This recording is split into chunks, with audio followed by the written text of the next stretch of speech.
Okay, here's the property regarding inscribed quadrilaterals. Remember, a quadrilateral is any four-sided figure.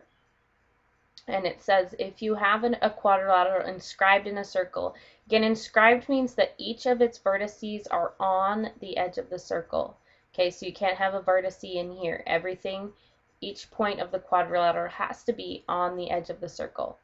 If that's the case, then its opposite angles are supplementary. Now, what do they mean by opposite? They mean the angles across the figure from one another. So angle D and B would be supplementary, which is what they are saying here. And then A and C are across from one another, so they would also be supplementary.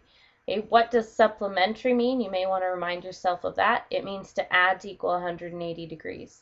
So angle A plus angle C would be 180. And the measure of angle B plus the measure of angle D in this figure would be 180. So again, that happens anytime you have a four-sided figure inside. All right, now let's use that property. Let's use that property to solve an equation. Okay, solve a problem. So our first thing with this diagram is to find the value of x. Again, in geometry, when you're asked to find the value of x, it usually means you're taking a property you just learned, using it to set up an equation and solve for x. So let's look at our figure. What can we do with x? Well, we have a 7x right here, but notice our property told us that when you have a quadrilateral, four-sided figure, which we do, and it's inscribed in a circle, which this is, all of its vertices are on the circle, the opposite angles are supplementary. Okay, we can't use the 7x right now because the angle across from it, its opposite, we don't know the measure of. However, angle P and angle R, notice they are opposites of one another. So they would be supplementary, and not only that, but they both have some type of measure listed for them. So we know that when we add them, we should get 180. Okay, that's what our property said. Opposite angles in a inscribed quadrilateral add to be 180. You substitute for your values, so we know that P is 4x plus 10, it's labeled that way. R is 6x minus 30. We want to solve for x, so first combine your like terms.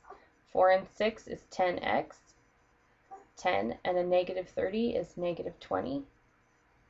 Together, those are 180. Now we want to get x by itself. We have a minus 20, so we do the opposite of that and add 20. We have to add 20 on the other side. We get 10x equals 180 plus 20 is 200. And finally, 10 times x, we do the opposite, divide both sides by 10 to find our solution. X is 20.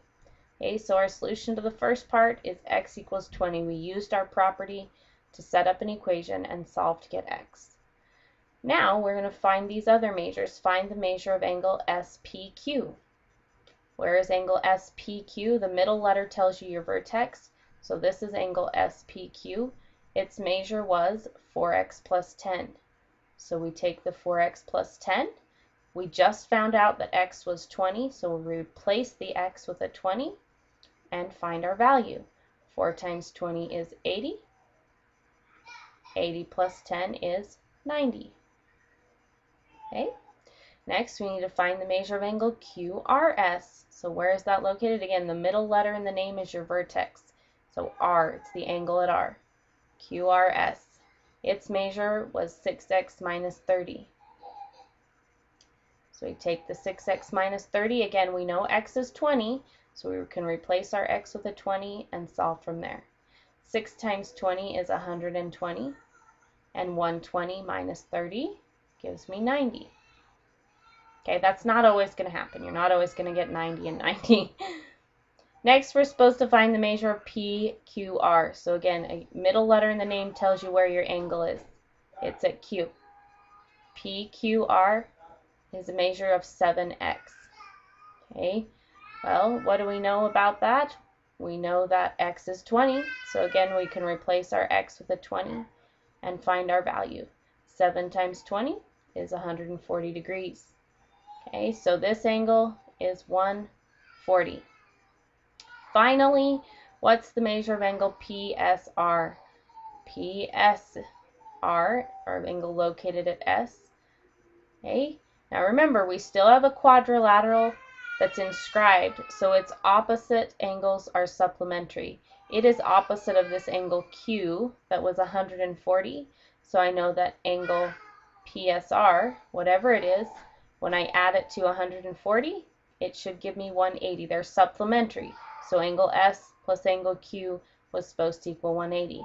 All we have to do is subtract 140 from 180 so we can find out how many degrees are left. We get PSR is 40 degrees.